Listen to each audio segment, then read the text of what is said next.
Every noun in the Hebrew Bible is either singular or plural. Singular nouns refer to just one thing, and plural nouns refer to many of that thing. Dog, for example, is singular, and dogs is plural. One dog, many dogs. Today, we're going to see how plural nouns are formed in Biblical Hebrew. Hello, my name is Matthew, and this is Learn the Lingo. Welcome to the third episode of Reading the Hebrew Bible. Last time, we learned lots of common singular nouns in Biblical Hebrew, and today we're going to learn how some of their plural forms will appear in the Bible. Hebrew plural nouns will have one of two endings, im or ot. Im is usually used for masculine nouns, and ot is usually used for feminine nouns. Last time, we learned the word sar, which means a prince or a captain. Sar is a masculine word, so its plural form is made by adding im. Sarim, princes or captains. How about a feminine word, like ma'aracha, a battle line? To make the plural form battle lines, we'll need to add an ot ending. Now, when a singular noun already has an ending used for singular nouns, such as a, which is an ending used with feminine singular nouns, to make its plural form, we have to remove that singular ending first, and then add its plural ending, ot. Ma'arachot, battle lines, the plural of ma'aracha. Another singular ending is which we can see in machaneh, camp. Is usually used for masculine singular words. Machaneh is often a masculine word, though it is sometimes feminine instead. Remember that several words in Biblical Hebrew don't have a set gender. To make the plural form of machaneh, we remove the singular ending and then can add a plural ending. For this particular word, the plural ending we will add is ot. That makes machanot, camps. We've seen this plural form machanot in the first Hebrew verse we read, when Goliath came out from machanot Perishtim, the camps of the Philistines. Now, this plural ending is interesting. Even though machaneh is often masculine, its plural form is machanot, with the ot ending that is usually used with feminine nouns. And that's not the strangest thing that happens with these plural endings. The plural noun names of the always masculine word shem, name, is shemot, with the feminine ot ending. Not only that, but shemot keeps the grammatical gender of shem. It is still a masculine word, even though it has an ot ending. These mismatched endings are very common with plural nouns in Hebrew. The plural of the feminine noun evin, stone, is avanim, stones. Avanim is still feminine, despite the im ending generally used with masculine nouns. But don't worry, this is something that only happens with nouns. Other words don't have these unexpected endings, and those words will tell us the real gender of a noun, even if the noun's plural ending doesn't. You may have noticed that this word avanim, stones, has made a change from its singular form evin when the im ending was added. It's changed the two sagol vowels of evin to a shva with patach and a kamatz. This change from two sagols to a shva and kamatz happens with other words too. The word shekel is a unit for measuring weight, often the weight of money.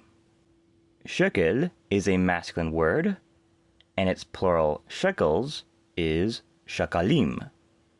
The im ending is the one we would expect for a masculine plural word like shakalim. The vowels of shekel have changed when we put it in plural form, from two saguls to a shva and kamatz, shekel, shakalim. We can also see this happen with the word eved, which means a male servant or slave. Goliath tells the Israelites, Atem avadim LaShaul. You are avadim, servants of Shaul, Saul. Avadim is the plural form of eved. It changed the two saguls to a shva with patach and a kamatz when the plural im ending was added. Vowel changes like this one are very common when plural endings are added. It is especially common for one vowel to shorten to a shva when an ending is added. The shva is the shortest vowel sound in Hebrew, so it's very common in longer words when you don't want to clearly pronounce every syllable. Davar is a very common word that means word, thing, or matter.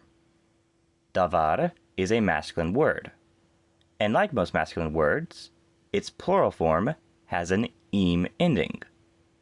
When this ending is added, the first vowel shortens to a shva because it no longer has so much pronunciation stress on it.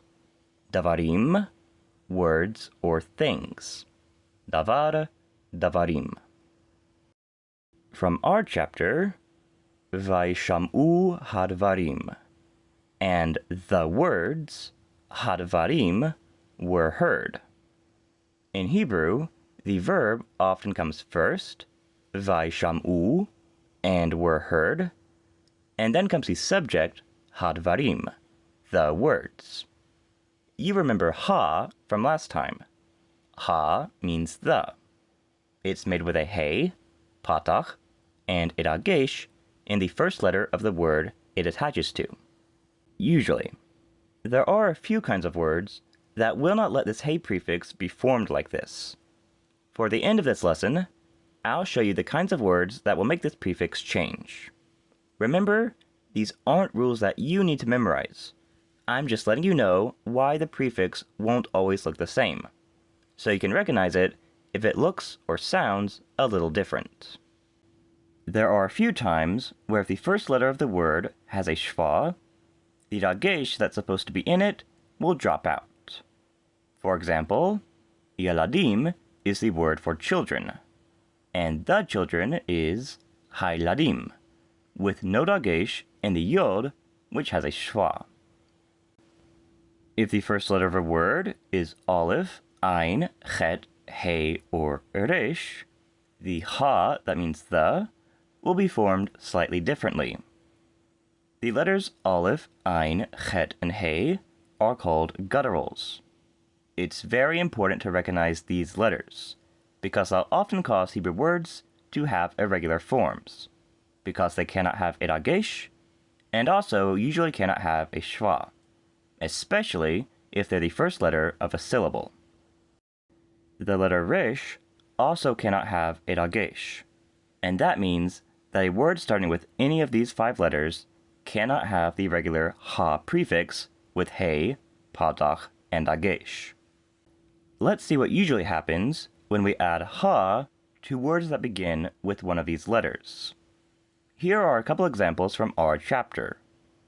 Ish oleh means a man coming up. Both of these words start with a guttural.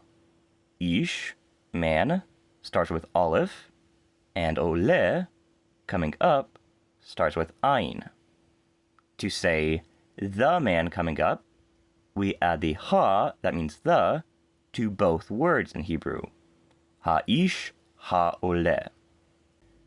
Both these ha's are spelled with a kamatz and no dagesh, because gutturals cannot have a dagesh.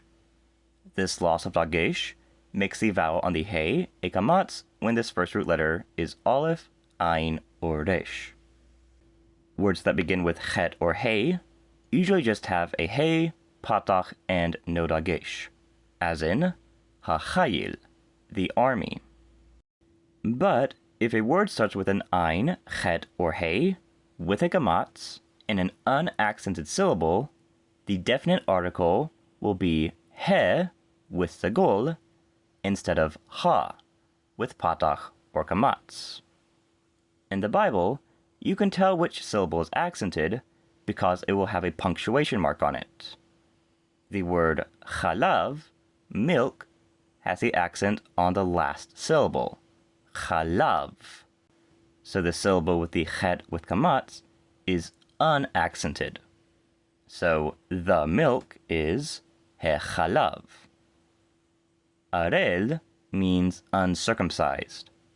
It starts with an unaccented syllable with ein, with kamatz. So to say the uncircumcised, we say arel, with he instead of ha. There are a few specific words, mostly starting with gutturals, that when you add the definite article to them, will have both a vowel on the he and their own first vowel change to kamatz. The most common of these by far is eretz, which means land, country, or earth. When we add the definite article, its vowel is a kamatz, and the first vowel of eretz also becomes a kamatz. Ha-aretz, the earth. We'll also see this with words like har, mountain, and am, people. Ha-har, the mountain, and ha-am, the people, with the definite article with the kamatz, and the vowel of the words themselves change from a patach to a kamatz. Last note for today, one more very common word that starts with a guttural, aleph, is Elohim. That means when we add the definite article to Elohim, it is not spelled he patach dagesh, but he and kamatz. Elohim is usually translated as God, but as you may have noticed, it has an im ending, which is usually used for plural nouns. Next time, we'll have a special episode where we'll discuss this and other titles God has in the Hebrew Bible. See you then.